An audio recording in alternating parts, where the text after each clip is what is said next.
प्रामाणिक समाधान।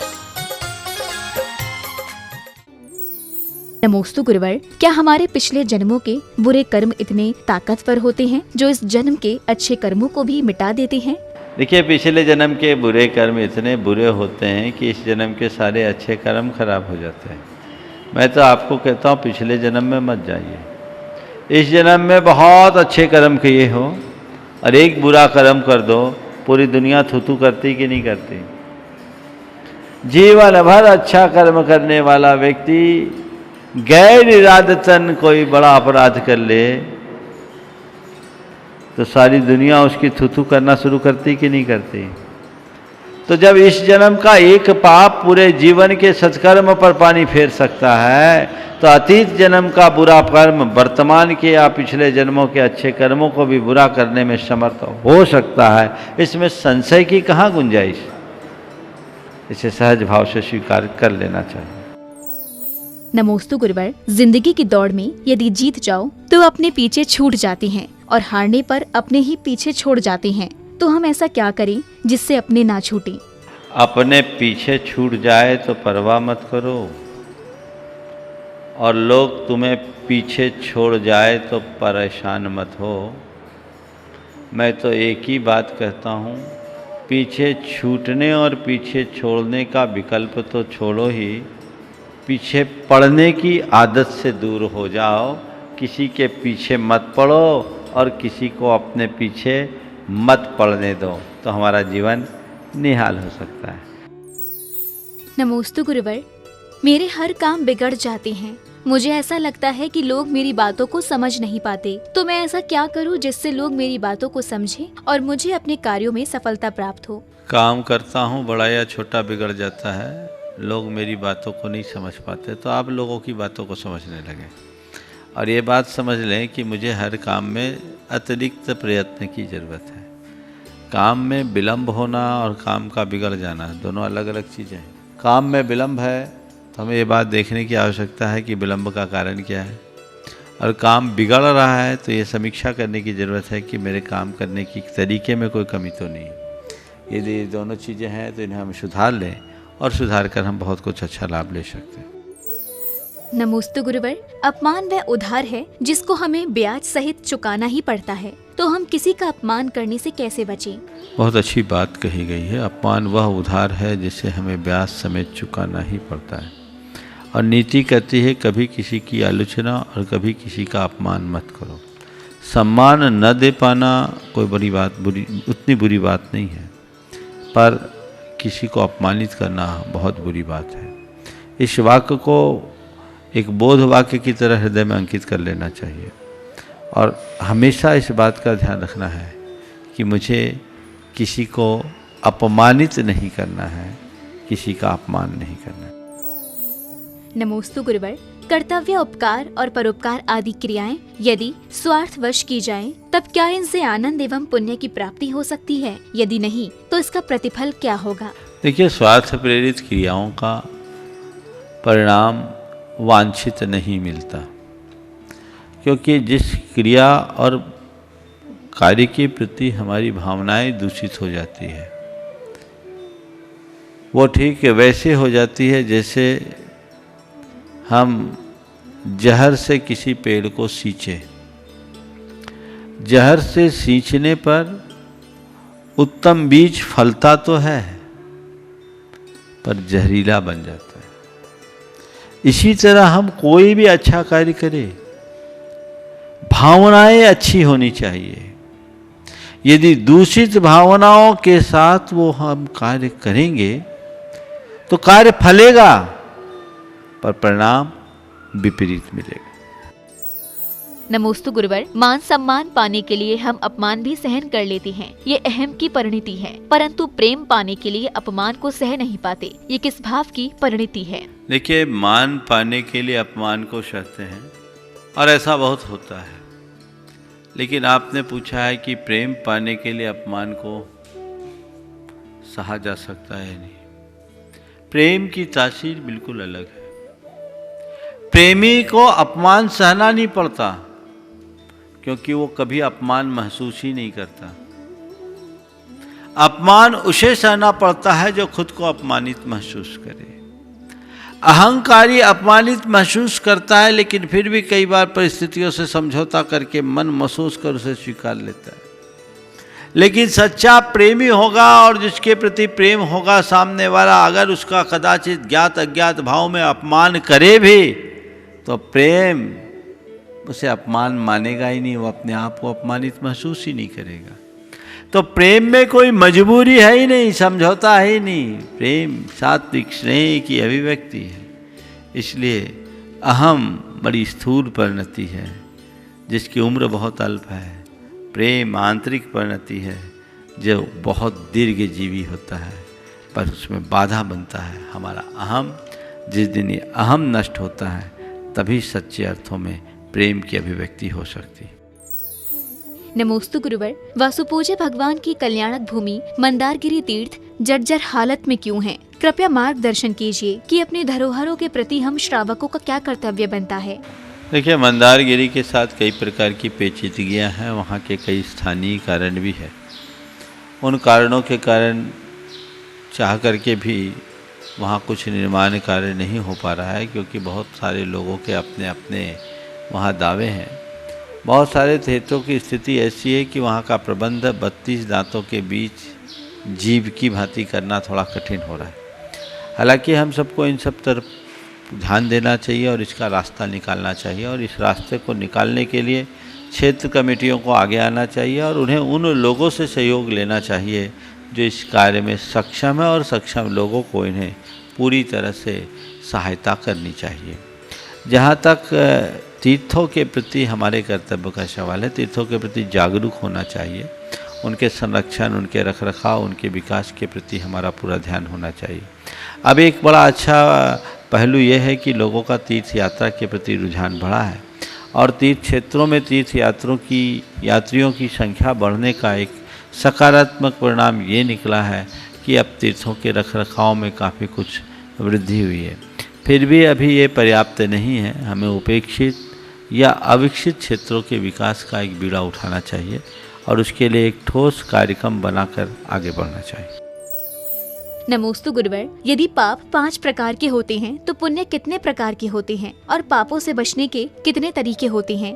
ये बात बहुत अच्छा सवाल किया। पाप 5 होते हैं, सभी ने बताया। पुण्य कितने होते हैं ये नहीं बताया, और 5 पापों से बचने के तरीके कितने। देखिए, पाप तो 5 है, पुण्य अनंत है। पुण्य अनंत है। जिस भी अच्छे निमित्त के माध्यम से हम अपने शुभ भावों का सृजन करते हैं, अनंत पुण्य का अर्जन कर सकते हैं। इन 5 पर विराम लगते ही हमारा जीवन पुण्यमय होने लगता है। तो इन आपने पूछा 5 पापों से बचने के तरीके, 5 व्रत को अंगीकार कर लो, 5 पापों से बच जाओगे। और पुण्य, जितनी भी शुभ वृत्तियाँ वह सब पुण्य रूप में हैं। पाप पर विराम लगते ही पुण्य की शुरुआत हो जाती है। इसलिए पुण्य का कोई माप नहीं, वो अमाप है। जितना बने अपनी शक्ति और परिस्थिति के अनुरूप हमें पुण्योपार्जन करने का प्रयास करना चाहिए।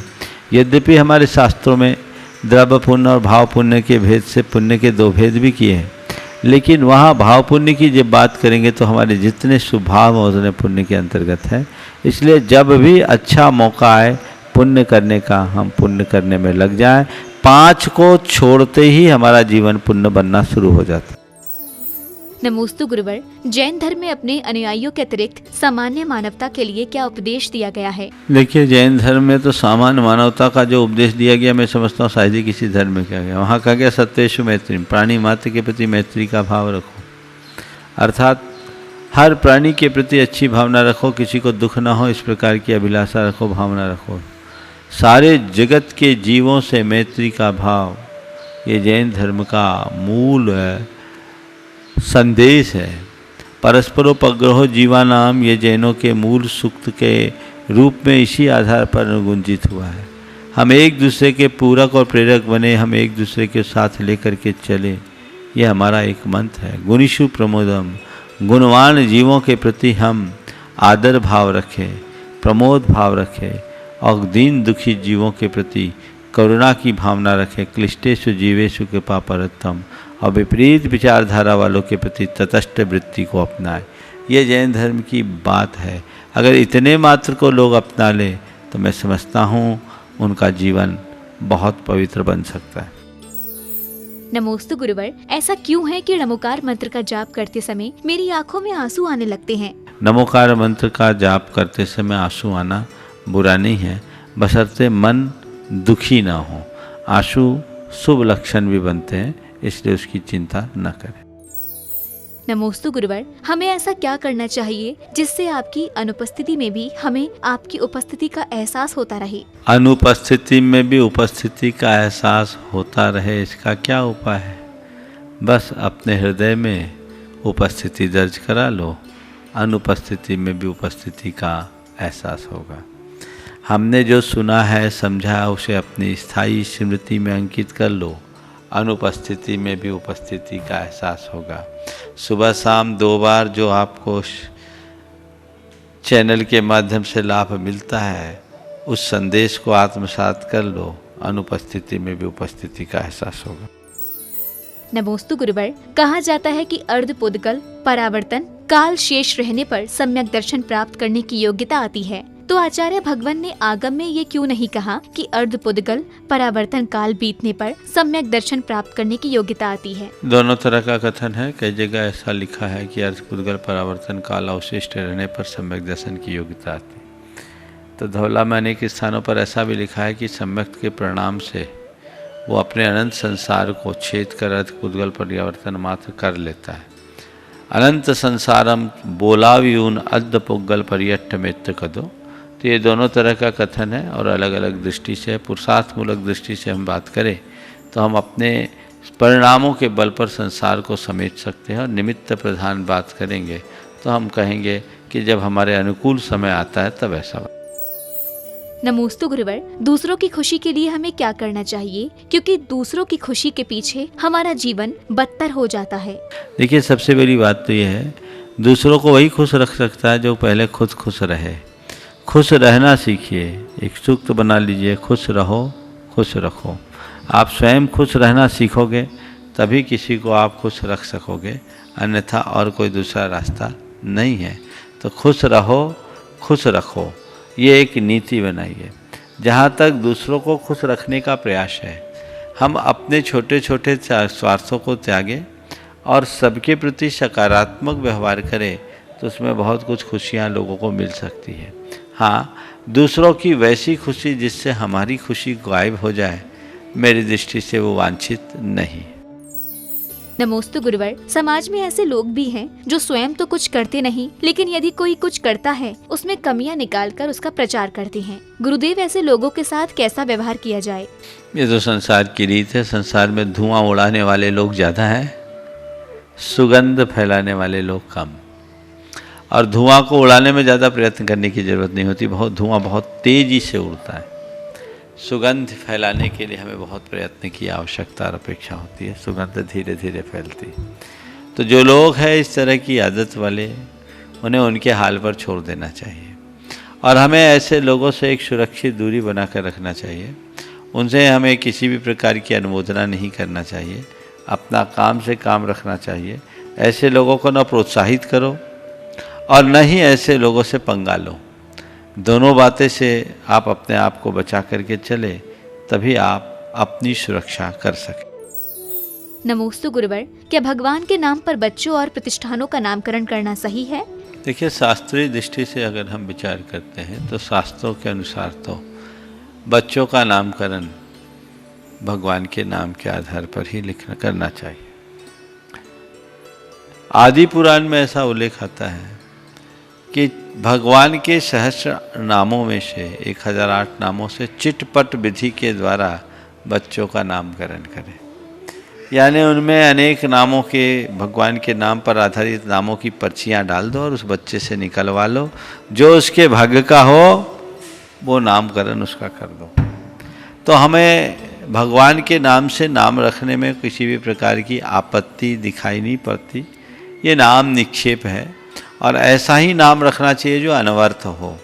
उल्टे पुल्टे नामों को रखने के अपेक्षा ये नाम ज़्यादा अच्छे। आजकल बहुत सारे नाम चलन में आ गए जो लोग इंटरनेट के माध्यम से लेते हैं, जिनके कोई अर्थ भी नहीं दिखते। हमें वही नाम देना चाहिए जिससे उसका कुछ अर्थ बोध जुड़ा रहे। इस दृष्टि से भगवान के नाम देने में कोई आपत्ति नहीं। रहा सवाल प्रतिष्ठानों का, तो मांगलिक भावना से या पुण्य भावों की वृद्धि के लिए पूज्य पुरुषों के नाम से अपने प्रतिष्ठानों को संचालित करते हैं, तो मेरी दृष्टि से उसमें भी कोई बुराई नहीं है, लेकिन कुछ मर्यादाएं होनी चाहिए। अगर कोई ऐसे महान पुरुषों के नाम से किसी भी प्रकार का प्रतिष्ठान है तो ये देखना चाहिए कि वो प्रतिष्ठान उनके आदर्शों के विरुद्ध ना हो। ऐसे कार्य हो, हिंसा का काम करे और महावीर का नाम जोड़े। अब मान लीजिए, तो ये तो बहुत कोई जूते की दुकान खोले, चमड़े के जूते और महावीर शू स्टोर, तो ये अच्छी बात नहीं है। हमें तीर्थंकरों के नाम से या महापुरुषों के नाम से प्रतिष्ठान का संचालन तभी करना चाहिए जब उनके आदर्शों की गंध उसमें दिखे। और यदि ऐसा कुछ लोग करते हों जो उनके आदर्शों के विरुद्ध आचरण करते हों और ऐसा नाम करते हैं, तो उसके लिए हमें बहुत सोच विचार करके काम करना चाहिए और उन्हें इस बात के लिए समझाने का भी प्रयास करना चाहिए। नमोस्तु गुरुवर। श्रावक के 12 व्रत में 3 गुण व्रत के अनुसार कृषि की सलाह देने में अनर्थ दंड व्रत का दोष लगता है। ये किस संदर्भ में कहा गया है, जबकि आप शुरू से कृषि की प्रेरणा देते रहे हैं? देखिए, अनर्थ दंड के अर्थ को थोड़ा समझना चाहिए। प्रयोजन रहित पाप की क्रिया के उपदेश का नाम अनर्थ दंड है। अगर खेती का उपदेश देना अनर्थ दंड है तो सबसे बड़ा दोष तो भगवान ऋषभदेव को पड़ेगा, क्योंकि उन्हीं ने सत्कर्म का उपदेश दिया। सी मसीह कृषि विद्या वाणिज्य सिर्फ जीवन के निर्वाह के लिए, जीविकोपार्जन के लिए सत्कर्म का उपदेश दिया। तो क्या हम आदिनाथ भगवान को उसका दोषी मानेंगे? नहीं। हमारे शास्त्रों में जीविकोपार्जन के लिए जो विभिन्न विधियां बताई है वो सब प्रयोजन है, इसलिए उसको वैसा दोष मत मानना। कोई अगर कृषि वैज्ञानिक है, लोगों के लिए कृषि संबंधी कंसल्टेंसी देता है, तो वो वैसा पाप का भागी, वो अनर्थ दंडी ऐसा नहीं। वो सब प्रयोजन है। कृषि कर रहा है या कृषि करा रहा है, कृषि करने का उपदेश दे रहा है, वो उसकी जीविका का आधार है। तत्संबंधी पापार्जन है। पाप से मुक्त तो आम गृहस्थ हो ही नहीं सकते, लेकिन वह उसकी मर्यादा के भीतर है, बाहर नहीं। जहाँ तक हमारा सवाल है, तो हमने आपको कृषि करने के लिए नहीं कहा, हमने आपको कहा है कि आप ऑर्गेनिक खेती को समझिए, बढ़ावा दीजिए, ताकि हिंसा से बच सके और स्वास्थ्य को सलामत रख सके। उपदेश का उद्देश्य क्या है ये देखिए। तो उद्देश्य के अनुरूप कार्य करना चाहिए, और इस तरीके की बातें करने से यदि समाज का लाभ होता है तो हमें वो देखना चाहिए। मानवता की रक्षा के लिए किया जाने वाला हर कार्य उपयोगी है, और उस हर कार्य को हमें गौण करना चाहिए जिससे किसी भी रूप में मानवता प्रभावित होती हो। इसलिए इसको उसी संदर्भ में देखना चाहिए। सप्रयोजन, यदि आप अच्छे प्रयोजन से इस तरह की बातें करते हैं तो कोई दोष नहीं है, पर बिना प्रयोजन इस तरह का कार्य करना अनर्थ दंड की श्रेणी में आता है।